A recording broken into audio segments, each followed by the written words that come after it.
Gilas versus Saudi. Sa game na to, panalo ang Gilas Pilipinas sa score na 88-95 after ng heroics Justin Brownlee and ni Kevin Kiambao sa overtime.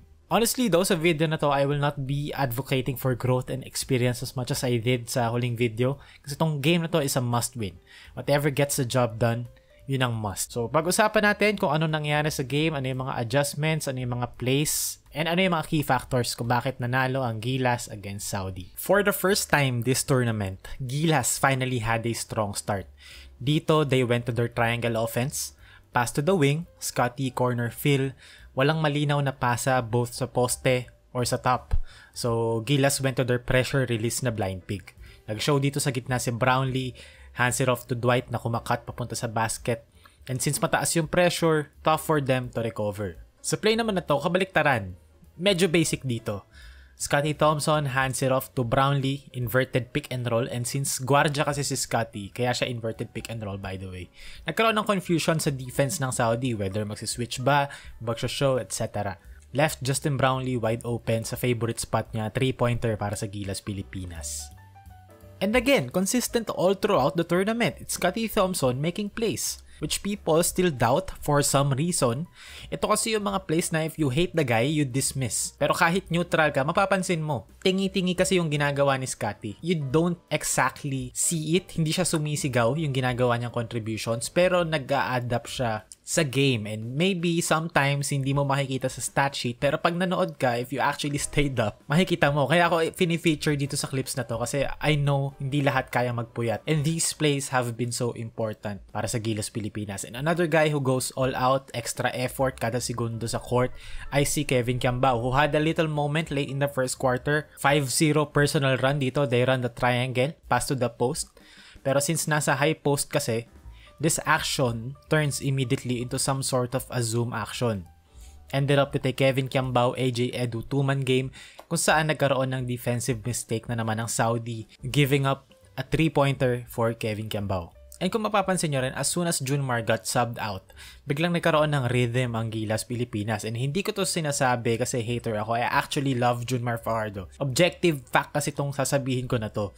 And I will show you guys a graph. Nilabas si Junmar Fajardo sa game, 8 minutes remaining sa first quarter. Tignan nyo saan nagsimula magkaroon ng blue dito sa graphic. And in-screenshot ko to end of first quarter. And start naman ng second quarter, they broke the lineup.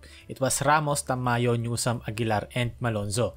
Slow start for Gilas. Stagnate yung offense, so pinasok si Junmar Fajardo, which I get kasi he can get 2 points. Pero pagpasok ni Junmar, 2 minutes in sa second quarter, sabi ng Saudi, maraming salamat, atakihin namin siya. Ito 3-pointer para sa inyo. Next possession naman, nakadrop pa rin si Junmar Fajardo sa pick and roll.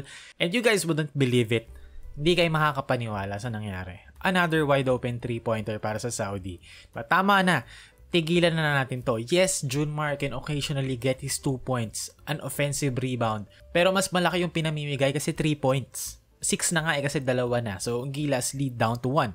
And another botched defensive possession from Junmar Fajardo. They shamelessly attacked him once again. At bakit hindi? Diba? Yung mga nakaraang game nga, naka-mic sa kalaban, timeout ng kalaban. Sinasabi nila, nasa loob yung Fajardo, atakihin nyo. Kahit ako kalaban, i-spamin ko lang yan kasi mas malala pa sa hologram si Junmar defensively.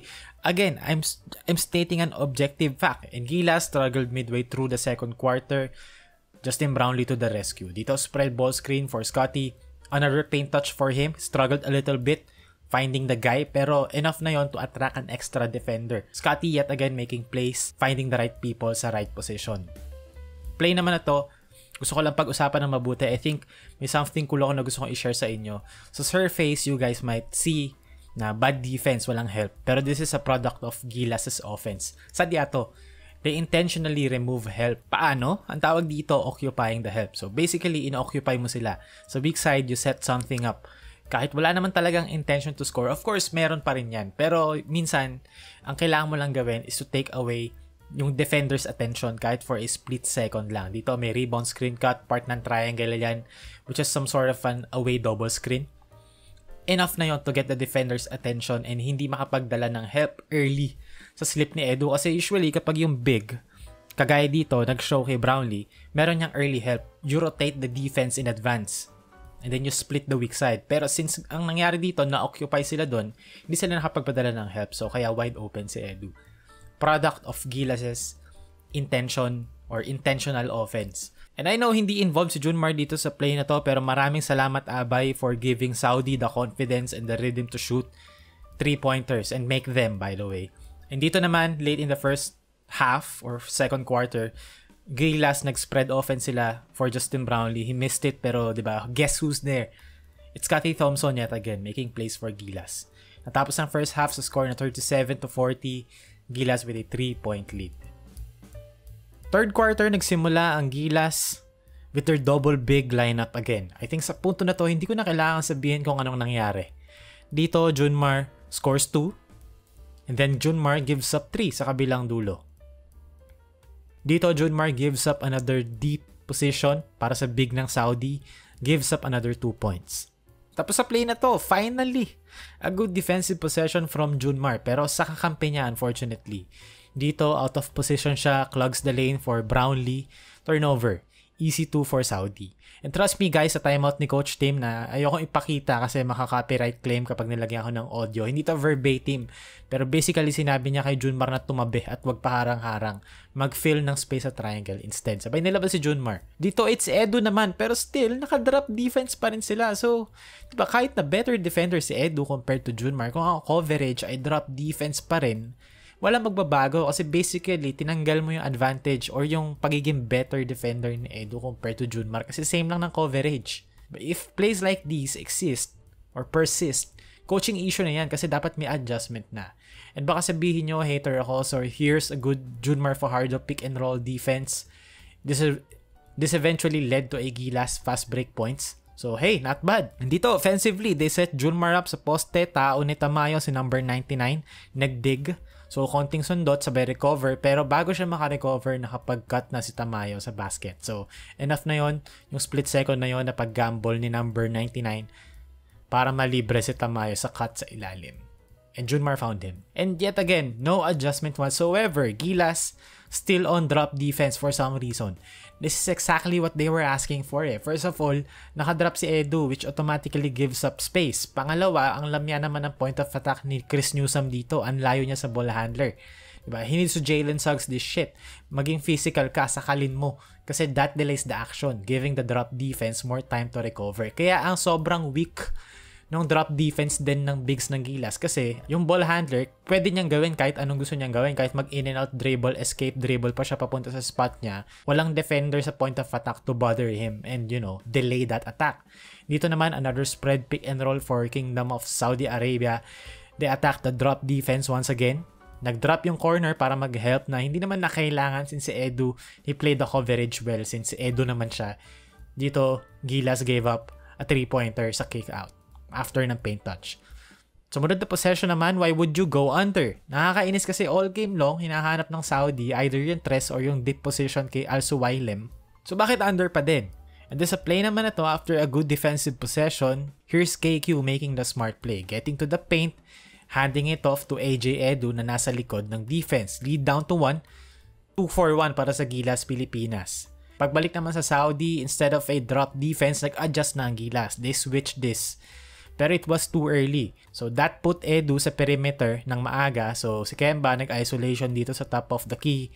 Airball, pero since nasa perimeter nga si Edu, smaller guy kay Al Suwailem, allowing him to get a putback. Dito naman sa possession na to for Gilas, to be honest, diba, analyze that.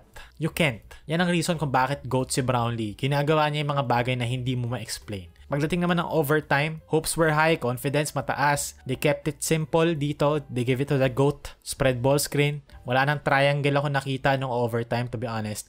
Dito, spread ball screen, advantage for Gilas in terms of numbers. Napuwersa nila na mag-help off yung corner kagaya ng ginawa ng Gilas kanina.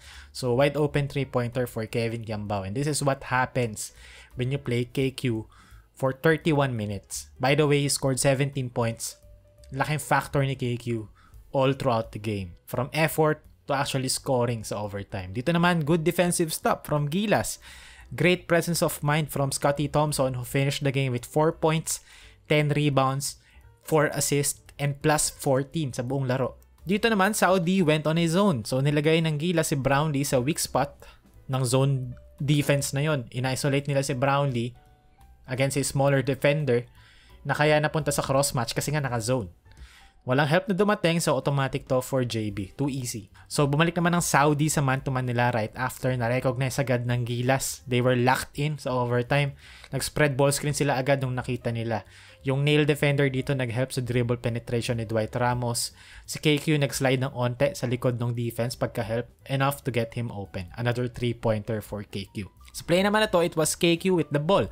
Give and go, spread 2-man game with AJ Edu. Future ng Gilas yung dalawa na to. Nag-switch ang Saudi pero half-assed, hindi nag-recover agad. To be fair, 1 out of 4 si AJ Edu sa tres before this. So wide open 3 for Edu na all game long din naman kasi hindi rin naman siya nag-hesitate tumira. So after a Brownlee 3 to force OT, panalo ang Gilas. They survive 88-95.